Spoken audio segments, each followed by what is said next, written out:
Hi, everybody. Thank you so much for joining us today for IFMA's webinar series. We'd love to know where you're joining us from. So as you are joining in, please let us know where you are. I'm Kim Jackson. I'm joining you from Houston, Texas. And today we're going to be looking at how to plan your technology roadmap. Basically, what's next for me, especially as you're looking at your operations. So this webinar series first includes Lena Thompson. So I'm going to bring Lena Thompson on screen with us. Hi, Lena. Hi, Kim. Hi, everyone. Lena is a facility manager and a member of IFMA's Global Board of Directors. Lena, I'm going to let you take it away. Thanks, Kim. I am joining you today from Washington, D.C. And as Kim said, I love being an IFMA Global Board of Directors member, and it's my pleasure to be your moderator for this insightful session.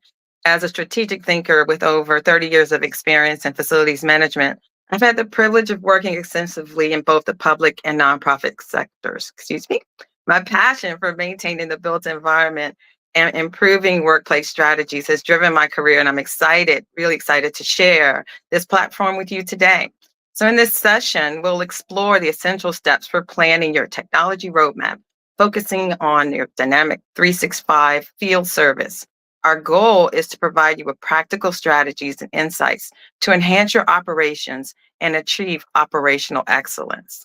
We'll start with an interactive assessment. It's called interactive. That means you gotta move to gauge your organization's operational maturity, followed by a discussion on the results. You'll also hear success stories from organizations that have leveraged technology to streamline their processes and accelerate performance. Before we dive in, I want to introduce Dave. Dave is a field service operational lead at Velosio who will share his expertise and experience with us. Thank you for joining us today. Let's dive in and discover what's next for your technology roadmap. Dave? Thanks, Lena. Hi, I'm Dave Sigler. I'm a consulting manager and field service lead for Velosio. I have over 26 years of experience in field service, from being a technician on the ground to management and then business analyst. So I understand business process really well with field service. I've been in the Microsoft space for 8 years now. So I take business process and help to structure it and make it ready for the platform, and then design the platform to meet the business process. That's awesome. So let's dive into this. How to plan your technology roadmap. We already did introductions. I already did that, yeah. Yeah, we already did an introduction, so let's get going. So the agenda today, we're going to do analyze operational maturity and talk about it, and you're going to do an interactive assessment. It's a high-level assessment. It's only touching a few aspects of your business process, but it kind of gives you an idea of where you kind of stand today. Then we'll get into how Velosio can assist. We'll talk about a couple case studies. And then we're going to talk about everybody's favorite right now on the top of everybody's mind is AI and how it can enhance your operations using Dynamics 365.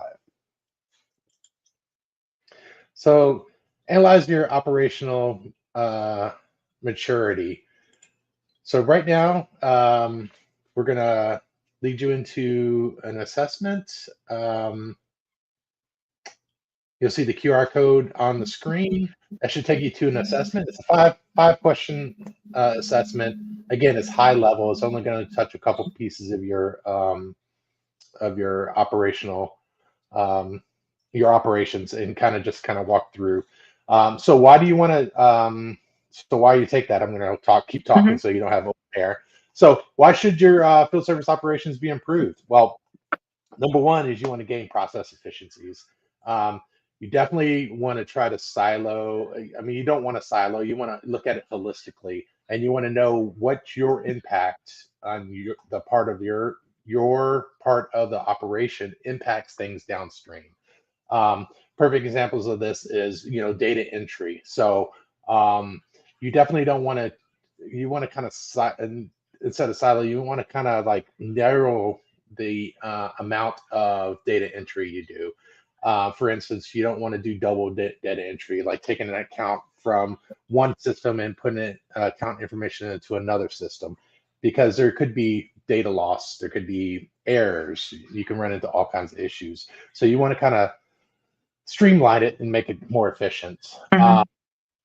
And then, of course, improve asset visibility and management. Know where the assets that you're currently working on, where they're located, what their needs are. Look at their history. Be able to see all of that holistically. Of course, your number one item is reduce service costs. You reduce service costs, it helps increase your revenue because you're having to spend less. And then improve revenue streams. So once you start to hone in on your business process and gain these efficiencies, and you start getting data back and start to look at reports, this is where you can start looking and start increasing revenue streams. This is where you can start to, increase your offerings, and things like that. And then improve contract compliance, of course, like SLAs. The more efficient you are, you're going to be better at number one, which I know in your industry is big, is SLAs, because it means how quick you're showing up on site to do work or how quickly you're getting it completed. And then improve data integrity. As I mentioned, the less data entry you have, the better it goes.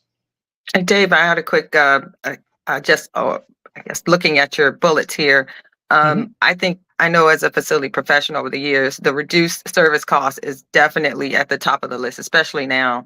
And I'm looking forward to hearing a little bit more about how we can get there to do that. Of course. So I know some of you are still taking your assessment.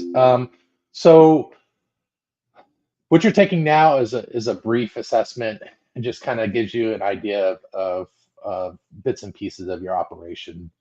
But Velosio offers a larger assessment where it actually goes in and looks at these key points of your operations, your work order management, your dispatching, your asset management, your resource management, and customer relationship. And it looks at different aspects of those operations and kind of shows you where you are currently and gives you advice on how to get to the next level. And what I mean by the next level, we'll talk about that right now.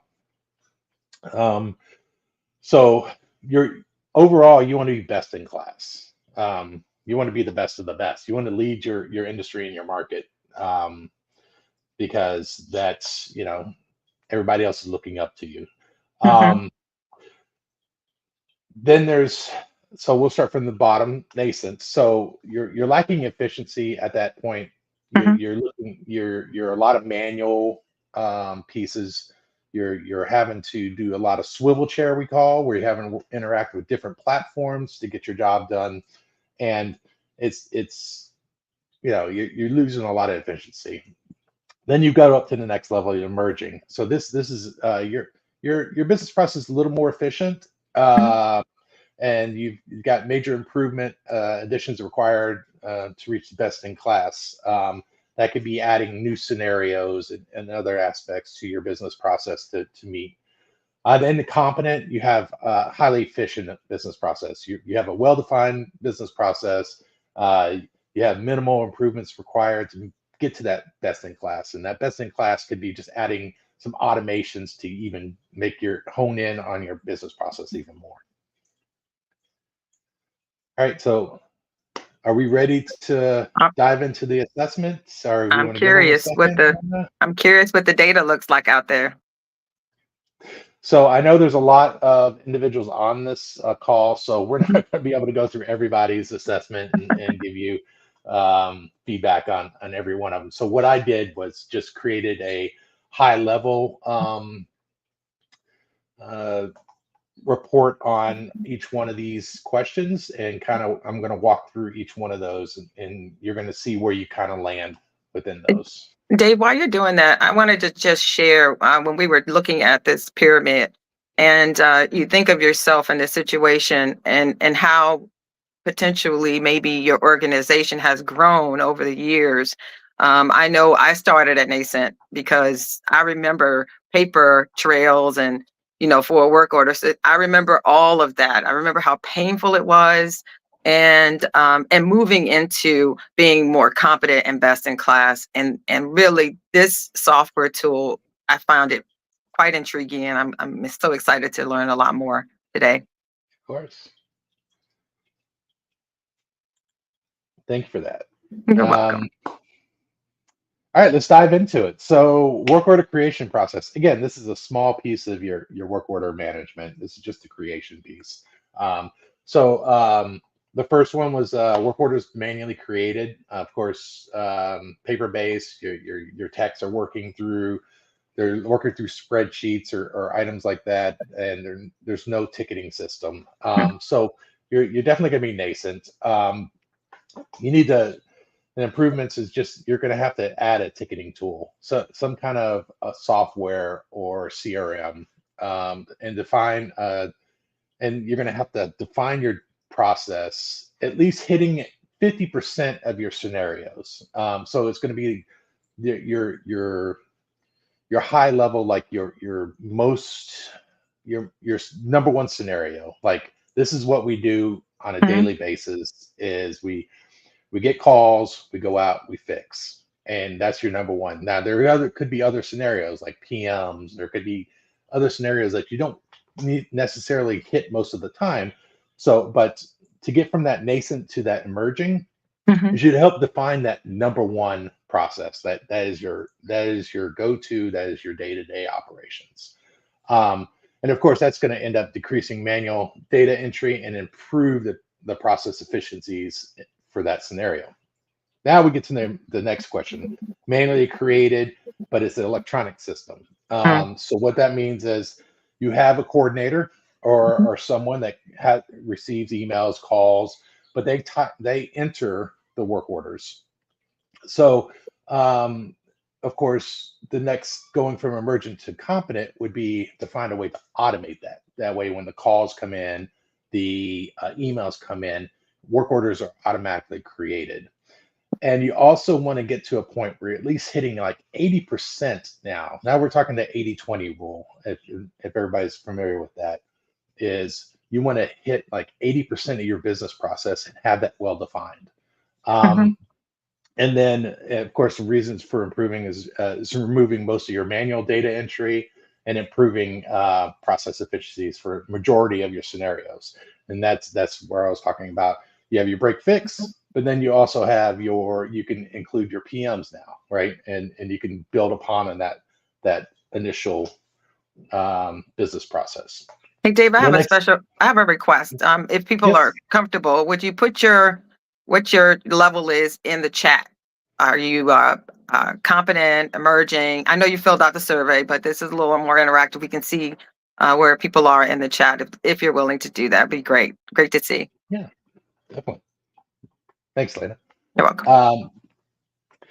Then the next one is competent. So the competent would be your work orders are automatically created and your process is well defined. So you cover most of your scenarios. You might have a scenario that happens every like 5% of the time that you might not have within your business process, and that's your outlier. And of course, when you're at this level, you're just on the cusp of being best in class. And some improvements would, of course, implement some AI or implement equipment monitoring. So actually have where your equipment's actually sending in requests for service. And this is you're trying to remove all manual data entry. Now all your work orders are created either through emails coming in or by equipment sending in requests, or AI even. AI mentions that you need to create a work order, and it creates a work order for you. So of course, best in class, everything's automated. You have to manually, you have to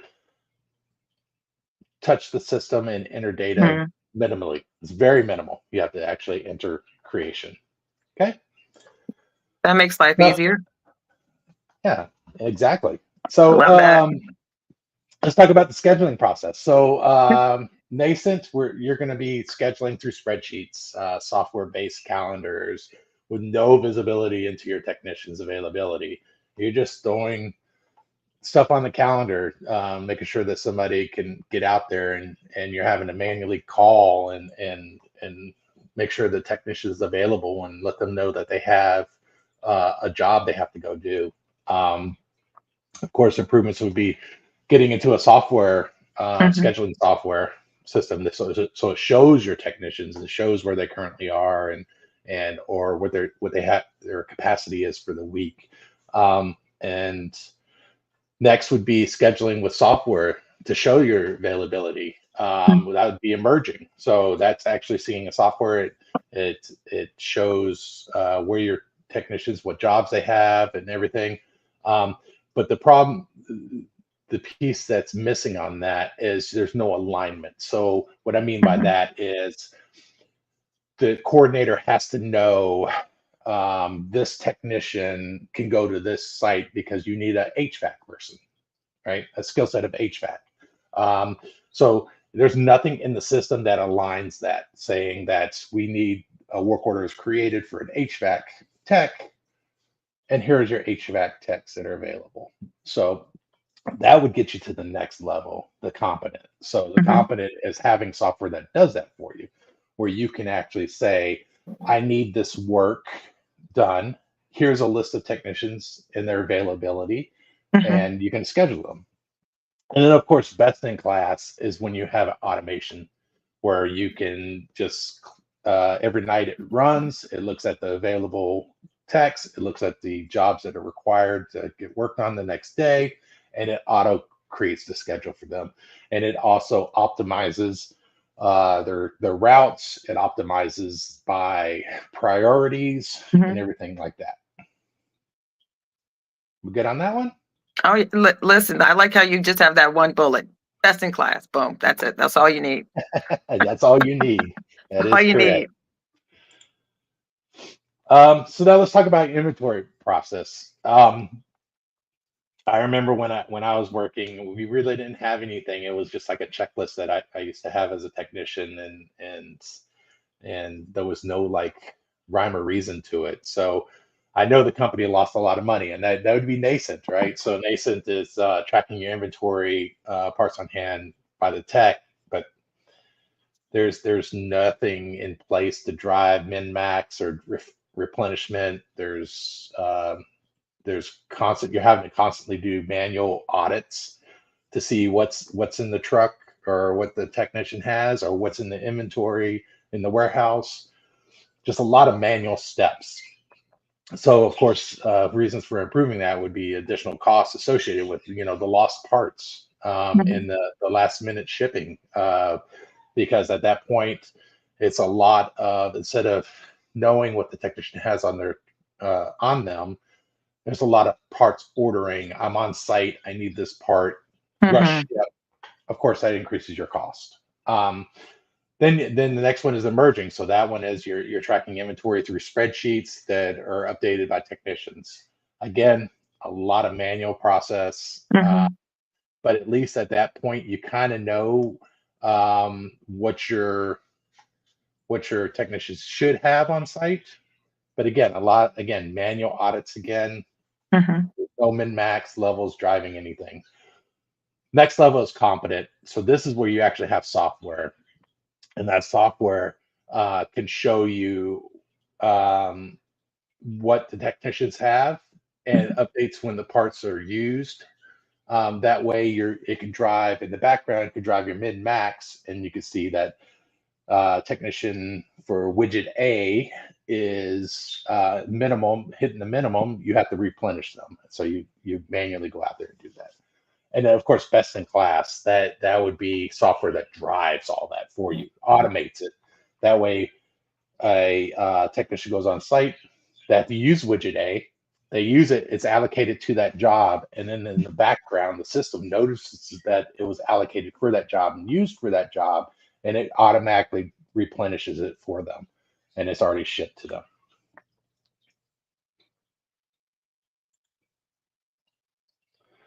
Then we get to technician management. I used to be a tech on the ground. I'm going to age myself a little bit here, but I used to have to carry around manuals with me. Oh, goodness. Manuals, and it was all paper based. Everything we had to complete, and that we were nascent on one of my previous jobs. So we were nascent.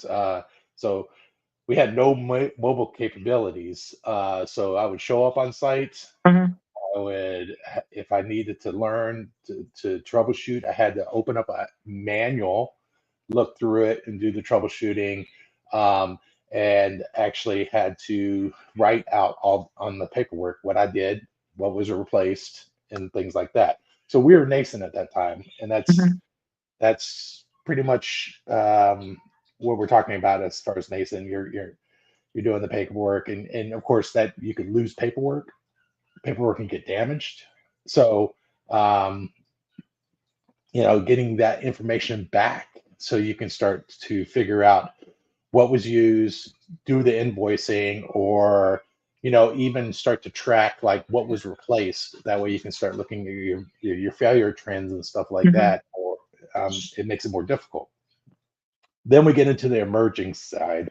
So those are work orders that are completed by a mobile app, but it has limited data at their fingertips. So it's just they have their work order, and that's all they have. It's just you're going to this site, you're doing this work, this is what you're doing. You go through, you update the work order, and you complete it. Yeah. So that's emerging. And Dave, I wanted to inject just a comment and a thought, because mhm, as we kind of go through this, I know in my years of working with technicians that after you pass the nascent stage, after you pass the paperwork stage, that can be some of the most challenging times to get techs to move to the next level, especially when you automate it with the work order system and making sure that if the data isn't going, the whole data garbage in, garbage out, but you can get past that. Once you get past that, it just feels like that next level of transition is going to be so much smoother. And I'm interested to hear a little bit more about where you are with that. yeah, definitely. That's you bring up a solid point. It's one of those mindsets when you're a technician. You've done it this way for years. This is how we've always done it, Hmm. and now you bring in this new software. So what you have, the way you sell it to a technician is making their job easier, making it easier for them to fill out the paperwork, because that is the worst thing a technician likes to do. I The last thing they know. like to do is the paperwork, right? They want to come in, they want to be the Superman. They want to come in, they want to do the work, get the system up and running, or finish the job and move Yep. on to the next job, right? The paperwork always comes last. So the easier you make it for them, I've seen that the adoption's quicker, because the less clicks they have to do on the software, or the less information they have to provide on the mobile app, it just Yep. makes it easier. And that's where my expertise comes in, because I used to be that technician on the ground, so I understand. I feel the pain for them. Um, so that emerging, they have the data, but they don't have a holistic view. So when they show up on site, they just see the work order. They don't have a holistic view of the history of Right. what's happened at that site or on that asset. Um, so they just do their job and move on. So of course the next is competent. So competent level, now you actually have access to that information as long as you're online. So when a technician's online, they can look at it and see that, they can see the asset history, what work orders have been completed on it, what failures have happened on that asset. They can look at customer information and see what work orders within that customer location. For instance, you have a customer location has multiple assets on site. Technician shows up on site, they have a holistic view. They can look in and say, hey, wait a minute, there's a pending PM for this other asset while I'm on site. Why don't I go ahead and take care of that while I'm there? Hmm. Again, we're reducing cost, Hmm. because now you're already on site. You can do the job while you're on site. Go Travel ahead and take care time, of it. all that good stuff. Yeah, exactly. As long as Yeah. you have the parts and everything available to you, Yeah. take care of it. And then that's a less travel time, less trips that you have to go to the site. Um, Again, holistic. Now, best in class, now you're going to be able to work online and offline. Because I Mm, know a lot of times you get back in the back of these warehouses or places where you lose mobile connectivity. Having that offline capability allows you to fill that paperwork out right then and there. And then, because what happens is a lot of times without having connectivity, you have to wait until you get back to the hotel or wait till you get to finish out that paperwork. yeah.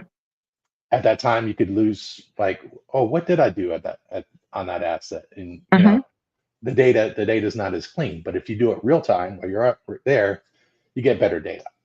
That's a really critical statement right there. Doing it while you're in the act of doing it, so not kind of trying to go back in your notes or whatever, your memory. For heaven forbid, I try to Yeah. go back in my memory. Forget that.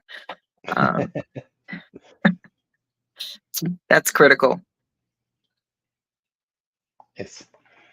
So the last one was expanding revenue process. So this is using your metrics. Of course, you made the statement earlier, Lana, data in, Yeah. data out, right? 'Cause now I'm all like, what's he gonna say? What's he gonna want to The hear all cleaner your that? data is and the more refined your data is going in, the better your reporting on the app, your KPIs and your metrics are going to be on that back end, right? So um, what that's going to end up doing is help you refine your business process Hmm. in some aspects, and it's going to help you generate new revenue streams as well, or help your revenue stream to reduce cost. So you start to learn more about your business, Yeah. the better your data is. So when we talk about that, when you're nascent, you're not currently using metrics. You're not even you just do the job. You guys go out do jobs. You're Hmm. really not using the data that comes back in to drive any process improvements. Um, you're losing out. You're losing money pretty much by doing that. Very true. Start to understand what your business what's happening out there, because Hmm. what that's going to do is you're going to learn and you're going to adapt and you're going to help to drive more revenue. um, and then that's the emerging piece. So the emerging, you're currently using metrics to drive improvements, but you're only looking at the financial reporting metrics. So that is, this is costing us this. This is, we need to, look at changing the cost. We need to look at reducing cost on this aspect of your business process. But you're not looking at it holistically. And what I mean by that is you're not looking at performance-based KPIs. Performance case KPIs can impact your revenue as well. Hmm. And follow me on this. So Hmm. that's your next one. You're competent. So that's where you're actually looking at SLAs. You're meeting your SLAs. You're looking at first time fix rates, Hmm. because the more times you go back out, the more it's costing you. So Most if you start confident. looking at those, and then you start looking at your data coming in, for instance, you have an asset, that's certain product type, and Hmm. you start looking at your data holistically across all your regions, and you start looking to say, oh, this product type, we've noticed every 6 months on average widget A fails on this product type, right? Now you can start getting into predictive maintenance. And what I mean Right. by that, this is where you start increasing your revenue and Now you're decreasing, talking my talk. because now when you get a predictive, now Hmm. you can say, you know what, we have a semi-annual PM. Let's add Hmm. widget A to that PM and replace it proactively before it even fails. That way, now you don't have that break fix call Right. now, because you're proactively doing it during your PM. So that's what I'm talking about, and that's where you start getting the best in class, and especially when you start getting into where AI can start suggesting improvements. Hmm. So it's looking at your data. It's saying, hey, we see widget A's failing. We suggest you do this. So but you have to have clean data first before AI can do that for you. I'm glad you prefaced that. And I would like for you to say that statement one because people out there are asking, what is AI going to do to improve facilities management? This is one of those things. This is exactly what we need to be better at what we're doing. Yeah. So you want me to repeat that again? Yes. Data has to be clean and it has to be relevant for AI to do anything for you. If you have dirty data and you have dirty data in, AI is gonna give you dirty data. And dirty data out. Yeah.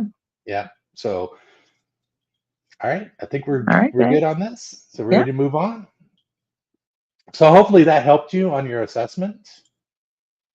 And now let's talk about how Velosio can assist. I'll go through these slides real quick.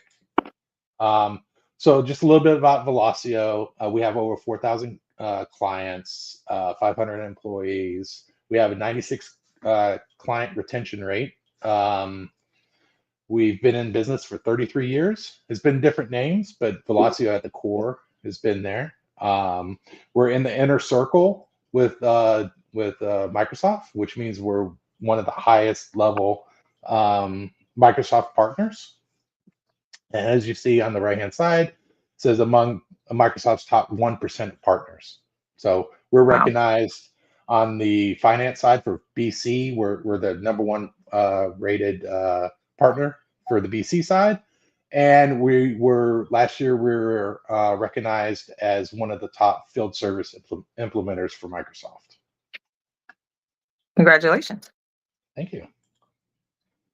So what makes us different on the field service piece? Again, I have the expertise. I've been out there. I've done that. I can help transition that business process and transition it into the platform. But what another key part of that is because I have that experience and other team members on us have that experience, we're able to drive enhancements to the platform by introducing some intellectual properties. Here's just a high level. We do business process maps. We have specific industry KPIs and dashboards. I like that one. That way, when you come in, say we're facilities management, we have a dashboard specific to facilities management where you could track your assets and see things like that. It's very keyed into the different industries. I like those training templates too. Yeah, we have training templates. And there's accelerators too. So we have ways to do data migration and things like that. And then on the right-hand side, I'm not going to go through all of these. Just name it time. But you can see that we have some capabilities that we've built out. A key aspect of this is parts management. So parts management is one of my babies. It's one that I did because again, I was a technician out on the ground. It gives one interface for a technician to interact with parts, either using parts out of their warehouse or ordering parts. And it also, we even peppered in some used gas. So I know a lot of facilities management have regulations, EPA regulations with gas because of HVAC. So you have your HVAC. So we peppered that in there as well. So when you use gas, it tracks gas cylinders, says how many pounds are within there. It's all peppered in there, and it's specific. We did this specifically for a field service implementation for facilities management company. I'll keep moving because I know everybody's excited to see some of the things that Dynamics offers. So again, Velosio and field service, it's our bread and butter. We know it. We're automating work order creations, what we talked about earlier on that work order creation. So we'll get you from that nascent to that emerging, or from the nascent to competent. You're definitely not going to go from nascent all the way to best in class in a couple of days. It's going to take time. You got to build up to that. asset management. You may, looking at maintenance logs, subcomponent tracking. So when you have an asset and you have subcomponents that you want to track that are serialized, like circuit boards or key components, right? You're able to track down to that level within there, and location at tracking. So actually knowing, because some of these facilities you might have is like, say, for instance, a warehouse, and you have 20 assets within that warehouse. Well, this warehouse might be, huge. It might be, to go from one side to the other, it takes 15 minutes in this warehouse. And you don't want to waste your time tracking down assets. So the software can actually say, you need to go to the second floor of this warehouse in the west wing, and it's going to tell you where the asset's located. As dispatching, the geo tracking, knowing where your techs are, you can actually track your techs. We have experience in that, and actually implementing resource scheduling optimization, which I'll touch on a little bit later here. It's a tool by Microsoft that enhances or automates your scheduling, which we talked about with that best in class. And then resource management, of course, using the mobile, as I mentioned earlier, being able to tailor that down to relevant information for the tech to complete while they're on site. And then we've got other offerings as well, like data integrity. We know that looking in, like when we implement, we look at getting rid of those text fields. Text field is one of the worst things you can do, especially as far as data is concerned, because it's again, anybody can put anything in there. So we try to look at what you're trying to accomplish and say, what about an option set where you have 5 options that they have to choose from? That way you can kind of start segregating and siloing your data, and you can start watching it and start to look at your trends. Yeah. And that's what I mean by that in the KPI reporting. All right. Before you go any further, when we were talking earlier, we were looking at this slide, and I was like, to my practitioners out there, my facility professionals, when you're having to manage up, look at how clean this is to talk about the work order system and what the benefits are. And it just makes life so much easier when you have something like a visual like this that you can take up to leadership, or even when someone's bringing it to me, I'm the leader. This makes my job so much easier to make a decision on. So I told him, I said, hold on to that. Make sure you keep that one at the forefront when you're talking to folks. Thanks, Lynn. All right, so let's look at some case studies real quick. Again, I'll go through these real quick. So City Facilities, it's a facilities management company. They came to us with over 1,800 requirements. What we did was take those 1,800 requirements and sit down and say, what's your business process? And what we found, and we found with a lot of companies that I've talked to, their business process is siloed. So what I mean by that is I'm a dispatcher, and that's all I know. This is what I do on a daily basis. Downstream from me, that's somebody else's job, right? And what we find from a lot of companies is they don't look at their operations holistically and understand like this change in dispatching could have an impact on downstream on finance, right? So what we like to do is take it and map it out from lead all the way to invoice, like map it completely out. That way we can see the changes that we make in the lead or the opportunity, how it impacts on the work order, right? And we did that with them, and we were able to take those 1,800 requirements and get it down to about 350 requirements, actual requirements for the system. It was a fun exercise. It took 1.5 years to implement them, just because of the complexities. They have a lot of moving pieces.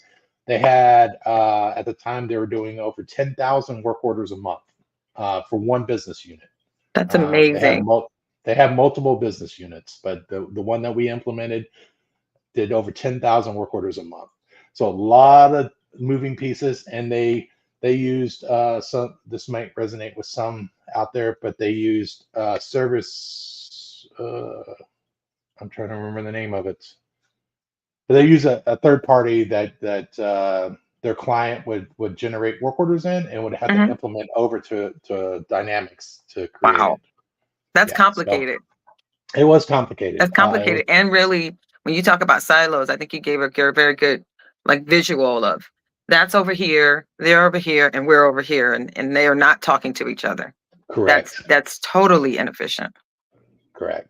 So as you see from the outcomes, I mean, they were able to reduce costs by $3 million within the first three months. And then within 6 months, increase their CSAT.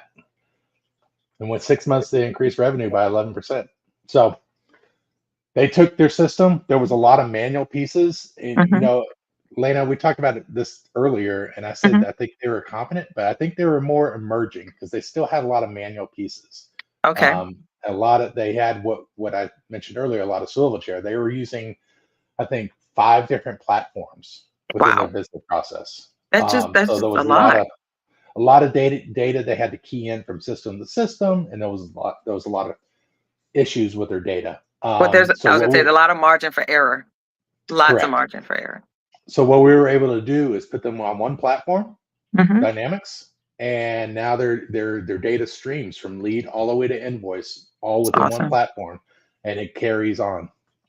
Well, I would like to plug in and say, from a training perspective, as an FM, you don't want to have 5 different tools you're working with. That just means 5 times the training and the impact on your staff. And although you want them to grow professionally, look at how efficient this process gets when you use your tool. Correct. Thank you. This is a quick one, and it's not facilities management, but this was state of the art. They're a manufacturing solution. We implemented for them. They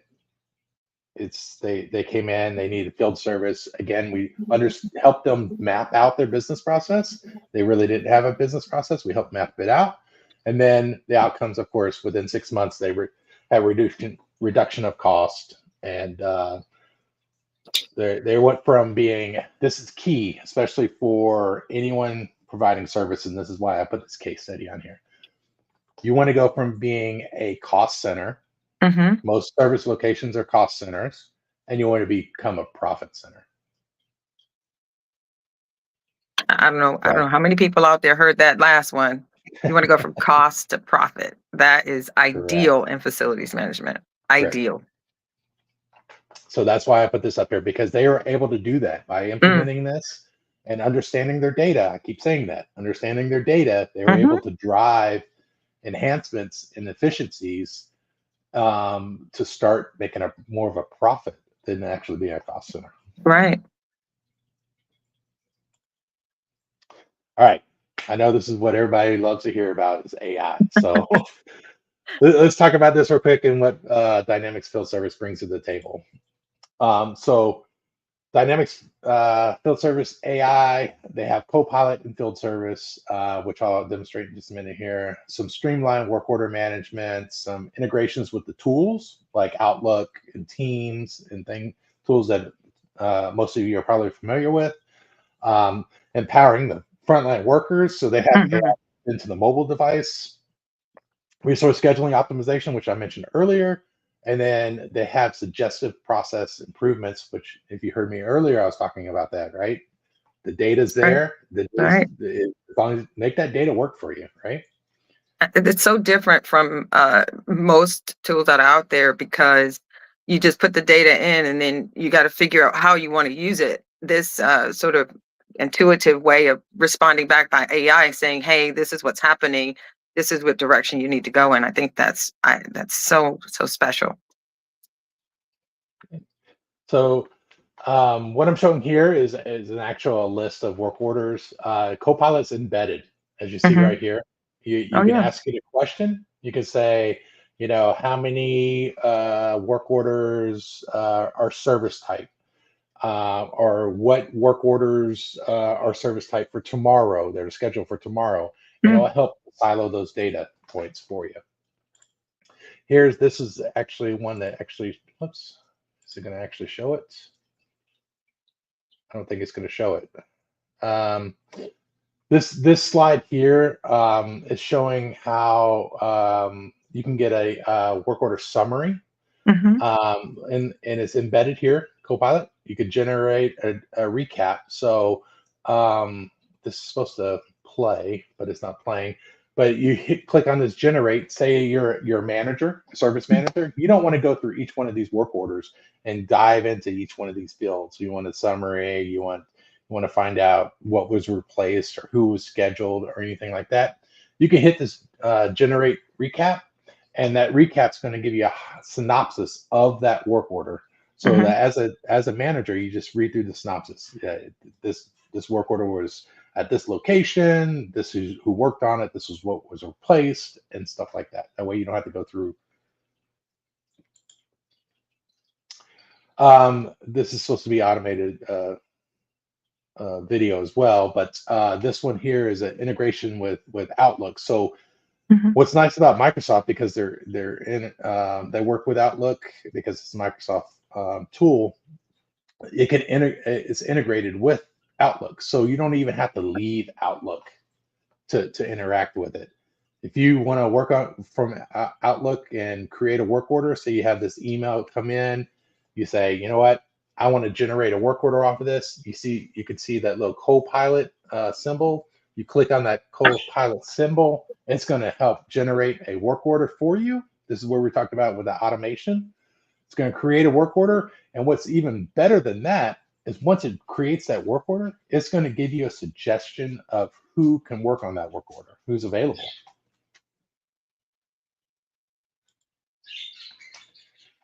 Same thing with Teams. When you're in Teams, you can Copilot's embedded, and you can say, hey, as you see here, show me in progress work orders in table format. So it show you all your process work orders at the time. What is the most recent work order from frontline worker? Like, what was and this is the synopsis I was talking about that would show you. David, got a question for you. Are you Mhm. able to dictate what is populated in the work order summary that AI generates? You can. Okay. So you could tell it, you could tailor it and say, I want the synopsis to highlight these key fields or this key information or data points, and it's going to do that for you. Cool.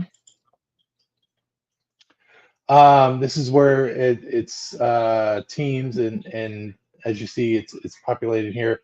It's Again, it's going to show you all your work orders. You can get the synopsis within Teams. You can actually generate work orders from Teams and everything. So this is supposed to be a video as well. I don't know why it's not these aren't working, but empowering frontline workers. In here, it's embedded on their mobile device. As you see, it's got a mobile device here.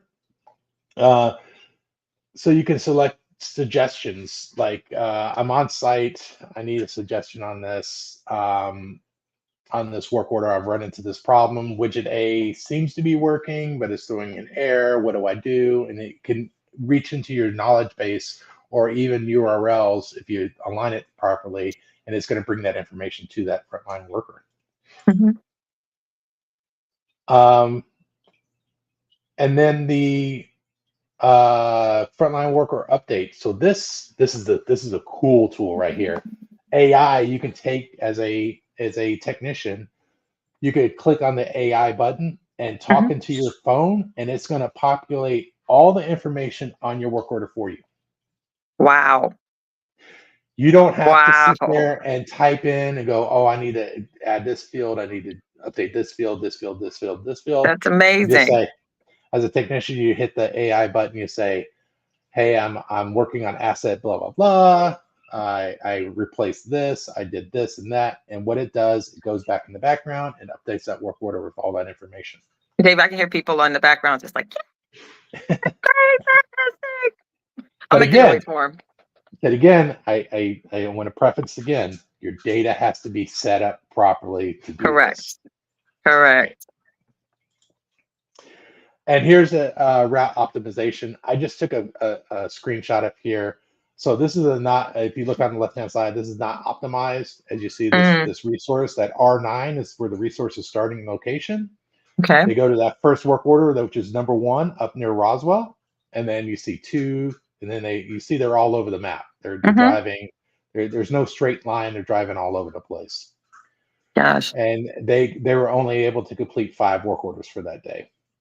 Now you look on the right-hand side, Mm, the route optimization, what it's going to do, it's going to find the quickest and fastest way to get and go from point A to point B, straight line. It's not going to have you cross over. So as you see, it goes from 1 to 3. And the reason that is because it saw, if you look on the left-hand side, next to that 3, there's a little blue icon there. That was yeah. another work order that needed to be completed at that site. So that site had 2 work orders. When it was not optimized, they only were able to complete 1. When it was optimized, it brought it in, and now that resource has that location as well. So they're doing 1 and 2 at the same location. You move on to 3, 4, and as you see, it's this more straight line, optimized route, and they ended up with 7, being able to complete 7 work orders for the day instead of 5, because Mm. now their route is more optimized and they're able to complete more. Uh, I know I've been adding in things, but I really, can you go back for one quick second? Because the yeah, sure. value of something like that, you don't realize until you see it visually, like you have just presented it right here. Because I can imagine, even if it wasn't in a driving route, but it was just a work order in a building, and you're going from floor to floor or campus, you're on a campus, and you're going from one campus building to the next campus building. I can just see such a value to this route optimization. Yeah, definitely. I could use it on my shopping days, like my grocery. No, I'm just kidding. This is some suggestions. So what AI does currently, so incident types for your reference in Dynamics, what incident type is a Mhm. work order template. Say for this product type, for this failure, these are the tasks that need to be completed. These are the products that need to go out on site. These are the services that you provide for that.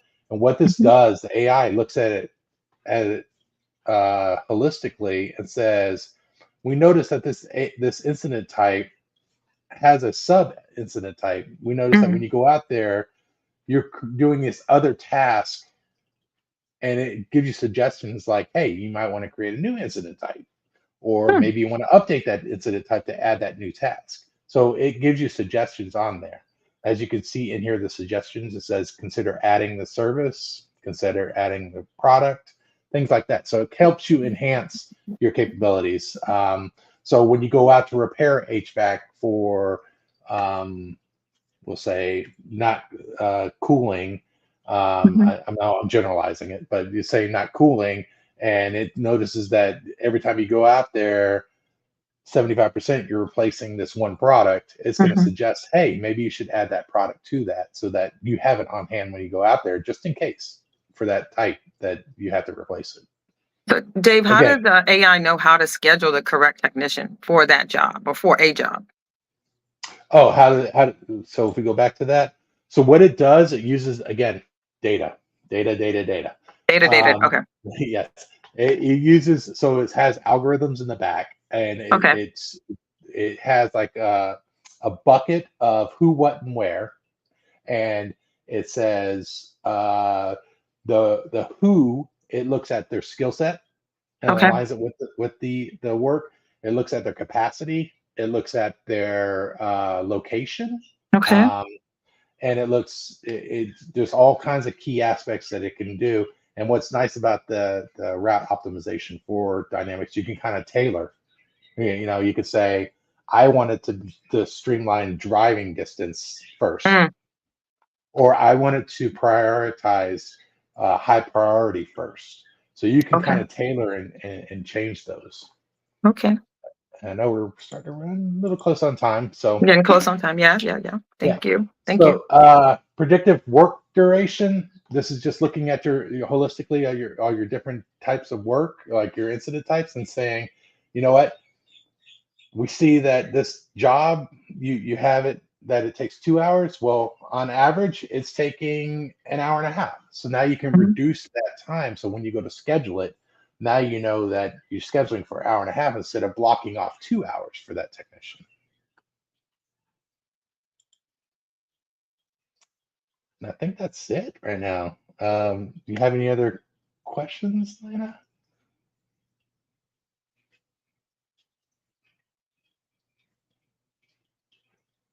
Anything in the chat? Anything? Do we have any questions before I conclude this?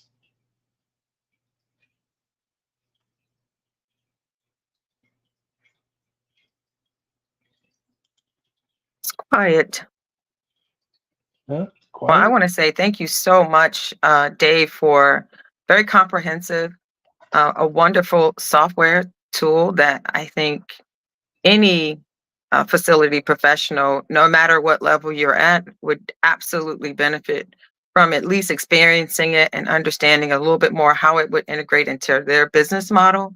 And very insightful. And I really appreciate having the opportunity to be a moderator today and to meet you virtually again. I met you in person, but I met you virtually. And did we get any questions yet? No. I agree, Fred. Great stuff. Great stuff. I Just believe to it let you will be know, posted after this call. nice. I do want to give a shout out to all the people who put their locations in the chat and say thank you for doing so. We got some Saudi Arabia, we've got some Albuquerque, Trinidad, Tobago. Welcome, welcome. Montreal, Canada. Let's see who else. Egypt. Thank you so very much for taking time out of your busy schedules to be a part of our conversation today. We truly appreciate it. And get in touch with Dave. Velosio is waiting to hear from you. Just to let you know, also, after you finish that assessment, you can ask for a deeper dive assessment if you'd like. Just to let you know, that is a no cost to you assessment. So if you want, you can contact us. We can meet with you, do a high level dive into your business process, give you a full assessment on where you currently land, and give you advice on how to move from that to that next level. I Again, think that's awesome. You're not going to jump from nascent all the way to best in class, but those steps, you got to take them in steps, and you got to build the structure. And once you start building that structure and the data and everything starts to fall in line, next thing you notice, you're best in class. So again, thank you everybody. So if you want to learn more, please contact us. Great.